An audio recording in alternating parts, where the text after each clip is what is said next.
For success যেন sir আপনি কিছু অ্যাড করবেন। জি, দুটো জিনিস যেটা আপনার প্রশ্ন থেকে আমি পেলাম।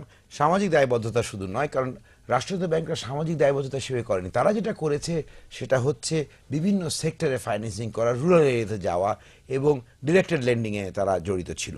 আপনি যদি গত 2 বছর কি 3 বছরের রোড ম্যাপ দেখেন, সিম্পল একটা জিনিস যে প্রাইভেট কমার্শিয়াল ব্যাংকরা কোথায় ব্রাঞ্চ খোলার পারমিশন চাইছে, এখন কিন্তু it is more rural area then the city urban based. এটা দুটো কারণ একটা হচ্ছে যে আমরা এটাকে ব্যবসা হিসেবে নিয়ে যাচ্ছি, এটাকে ডিরেক্টিভ লেন্ডিং আমরা বলছি না। এবং এই বছরে দেখবেন এগ্রিকালচার সেক্টর এবং এসএমই সেক্টরে প্রাইভেট সেক্টর ব্যাংকগুলোরই পার্টিসিপেশন অনেক বেশি। এই কথা যদি বলতে হয়, যেটা মাহবুব বলল যে আপনার 90 দশকে আপনার মার্কেট সেটা এরকম ছিল যে 70% আপনার অফ দ্য 65 to 70% মার্কেট ছিল রাষ্ট্রায়ত্ত ব্যাংকগুলো, 25% ছিল প্রাইভেট সেক্টর ব্যাংকগুলো এবং 6% ছিল বিদেশি ব্যাংকগুলো। আজকে এসে মার্কেট অনেক বড় হয়েছে, বিদেশি ব্যাংকগুলো 7 থেকে 7.5%-এর মধ্যে রয়েছে মার্কেট শেয়ার। প্রাইভেট সেক্টর ব্যাংকরা এখন 70% চলে গেছে এবং রাষ্ট্রায়ত্ত ব্যাংকরা 30% নেমে এসছে। তার মানে ওই খাতগুলো যেখানে সরকারি রাষ্ট্রায়ত্ত ব্যাংকগুলো যে ব্যবসা করতো, সেই খাতগুলো কিন্তু আস্তে আস্তে প্রাইভেট সেক্টর কমার্শিয়াল ব্যাংকগুলো ভরে ফেলেছে। কিন্তু আমরা এখনো পার্শ্ববর্তী দেশের তুলনায় আমরা দেখি যে পার্শ্ববর্তী দেশে কৃষি, এসএমই, আইটিতে যে পরিমাণ প্রাইভেট ব্যাংকগুলো ইনভেস্টমেন্ট নিয়ে এগিয়ে আসছে, বাংলাদেশে সেভাবে এগিয়ে আসছে না।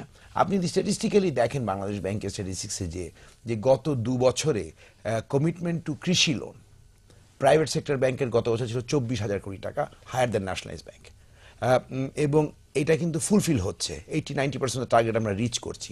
কৃষিতে তো কিছু ইস্যু আমাদের আছে, যে কৃষি লোনের ইনপুট লোনটা আমরা ঠিক ম্যানেজ করতে পারি না, কারণ আমাদের ওই লেভেল অফ অপারেশনটা নাই। আন্ডারস্ট্যান্ডিংয়ের একটা বিরাট বিষয় রয়েছে। এসএমই লোনের খাতে দেখবেন, এসএমইতে খাতে এখন কিন্তু প্রাইভেট সেক্টর ব্যাংকের disbursement and contribution is higher then anybody else in this sector. তো আমরা ওই সেক্টরগুলো এসছি। পার্শ্ববর্তী দেশে যেহেতু কথা তুললেন, ওখানে আমি একটু কথা বলতে, এবং আমি এটা প্রত্যেক এসএমই এবং এগ্রি ফাইন্যান্সিং এর ডিসকাশন টক শোতে বলি, যে ওখানে কিন্তু একটা খুব সুন্দর সিস্টেমে ব্যাংকগুলো আগিয়েছে।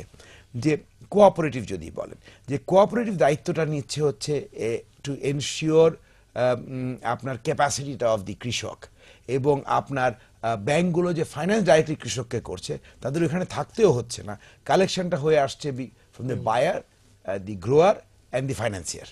তো আপনার এই একটা ট্রাইপার্টিট এগ্রিমেন্টের মধ্যে তারা আগাচ্ছে। জনাব রহমান, আপনারা তো এসএমই ল্যান্ডিং করছেন, বাংলাদেশের সবচেয়ে বড় এসএমই ফাইন্যান্সার আপনারা। তা আপনারা এরকম ট্রাইপার্টিট কোনো এগ্রিমেন্টের ইনিশিয়েটিভ নিচ্ছেন? হ্যাঁ, আমরা কিছু করছি। যেমন আমরা এগ্রিকালচার ইকুইপমেন্ট যখন ফাইন্যান্স করি, আমরা কিন্তু সেই ক্ষেত্রে কিন্তু আমরা ট্রাইপার্টাইট এগ্রিমেন্ট করি। আমরা যারা যারা সেলার তাদের সাথে করি, যারা ভোক্তা তাদের সাথে করছি, এবং আমরা তো আছি। এবং এইটা কিন্তু করে আমাদের অনেক সুফল আমরা পেয়েও গেছে সেখানে। যেটা সত্তর ভাই একটু বলছিলেন, যে আপনি যদি আমাদের আসলে এগ্রিকালচারাল ফাইন্যান্সিংটা দেখেন, আমরা কিন্তু এখানে ক্যাপাসিটি ইস্যু আছে, কিন্তু একটা হচ্ছে রিচ আউট, একটা হচ্ছে ক্যাপাসিটি ইস্যু। যেটা আপনার সরকারি ব্যাংকে যেমন অনেক ক্ষেত্রে ওদের একটা টার্গেট দেওয়া হয় বিভিন্ন সমাজে, এটা করতেই হবে।